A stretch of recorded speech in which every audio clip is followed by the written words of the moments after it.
Welcome back. Today I'm talking about what happens when you find yourself saying, no matter what I do, I can't lose weight. You searched it in Google, you find my video. I'm going to talk to you today about common mistakes and what to focus on instead of just your scale weight. Engaging is a core value of Fit for Freelance. So I'm on Reddit. I saw this and I responded and I decided this would be a great video topic. So let's get into it. Welcome back. My name is Reggie. I'm the founder of Fit for Freelance, where I build adaptive business leaders through compassionate health coaching. And this came up in the conversation somewhat. I'll read it. They want to see progress in losing weight, and they know how much work they're putting in, and their weight will go down a pound or two, and they end up back at the same weight. They've been weighing themselves daily, so they're discouraged. They've been exercising as much as ever. Now it's March. So like 3 months in, at least an hour a day, they've been counting calories, weighing out portions, gave out iced coffee and soda, which they used to drink all the time. And it's easy to think that, maybe you're sneaking in more calories than you expect or something like that, but they haven't been doing that. And it's discouraging because I know that I am actually doing these things every day. And they're also confused. I said, I just don't understand how 2 months of doing this has resulted in 0 pounds lost. I'm not asking to magically step on the scale and have lost 20 pounds, but not even 1 pound. So very perplexing and confused, discouraged, all kinds of emotions, frustrated when you are doing things to lose weight, but you aren't seeing the results on the scale. Let's talk about this. First of all, one thing I always say, compassion is another core value of Fit for Freelance. You're not the only one experiencing this. That's why I'm making a video about it. That's why so many people related on that comment thread.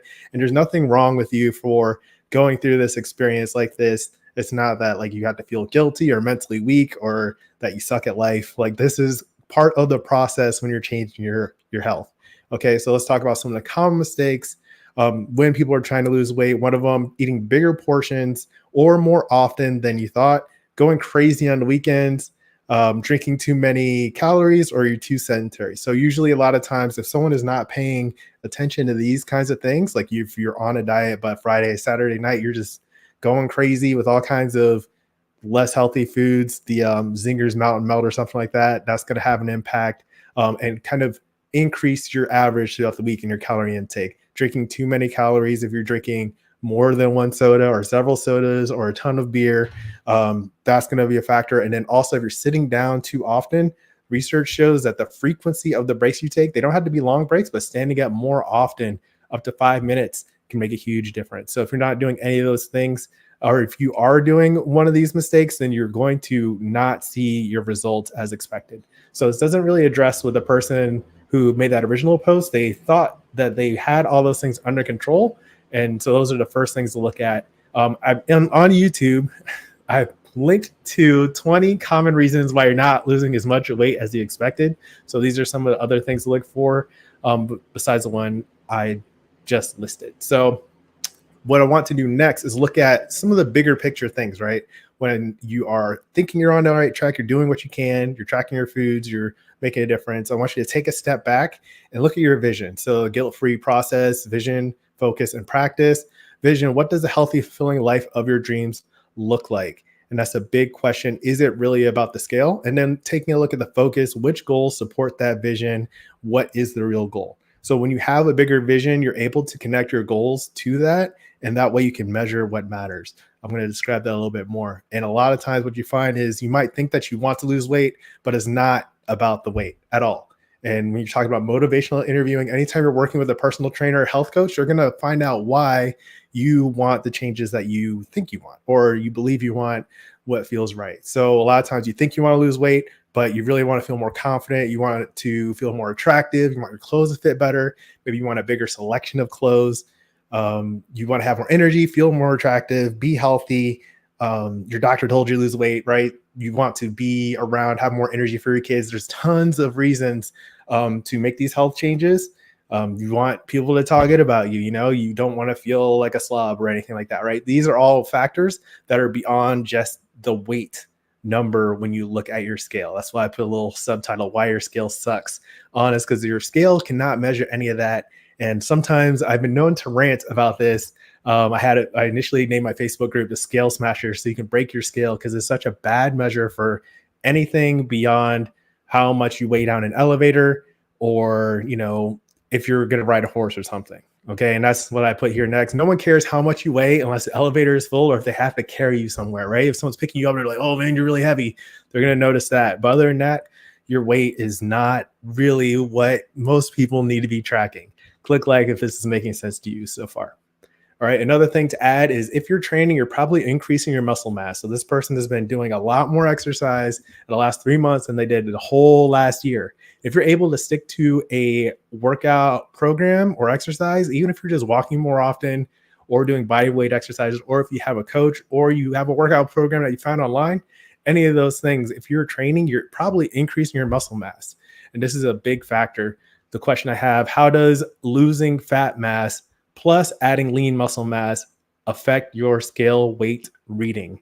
All right. So that's something that's going to be masked your progress. If you are burning fat, if you are putting on lean mass, you're growing bigger legs with more muscle mass, your arms are bigger, all these other factors are happening.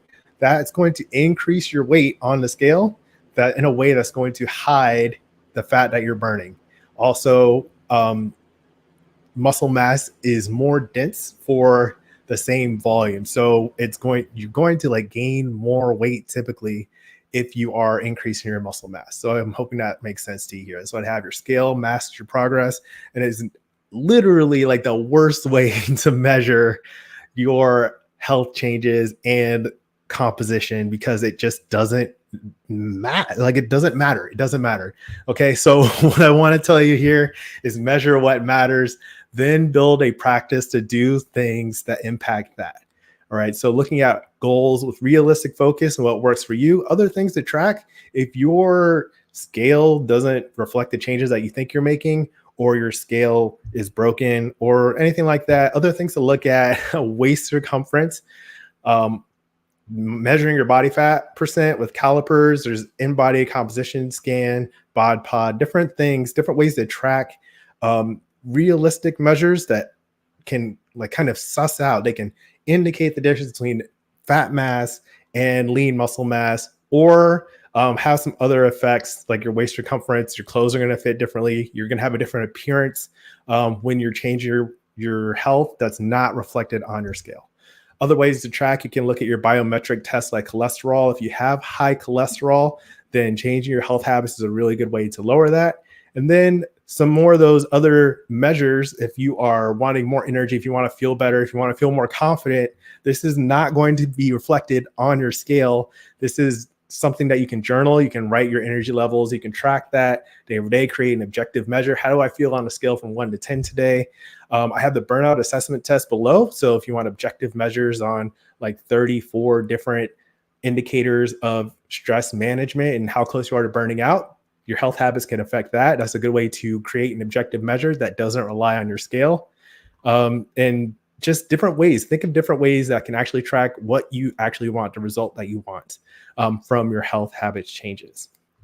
Okay. And this is also a business lesson. So when I say I build adaptive business leaders through compassionate health coaching, I'm teaching these lessons through health habits and the process, but it also applies to freelancing and entrepreneurship. So key performance indicators, you want to know what to track, what's important to your actual outcomes and results and the goals that you're really targeting. So things like more posts, subscribers, likes, and followers, these are like so-called vanity metrics that don't typically make a huge difference in things like more revenue directly. Okay, so looking at this, is there going to be a direct correlation at all, or is it going to be a delayed thing? How closely does your objective, your indicator, reflect the work that you're doing? And it's crucial to be able to focus on the correct things so you don't get discouraged and end up quitting prematurely, or you're focusing on the wrong measures and outcomes, and you can't get results that you thought you wanted when those results aren't even tracking what you need. Does that make sense? Leave a comment if you know what I'm talking about, or if you need me to clarify. I can make another video, more videos, and much content as I need about this, because it's such an important point. Your scale is not an effective measure of your health or your health habits. It's a lagging indicator. Okay, so focus is a crucial part of the guilt-free process, and knowing what to focus on, right? If you just think you want weight loss, but that's not the real thing, that's not the real objective, and you get lost in that, then you start to feel guilty and wonder what's wrong with you. You feel like you're not good enough. You get lost all that stuff. You have to have the right focus, and that's something that I do.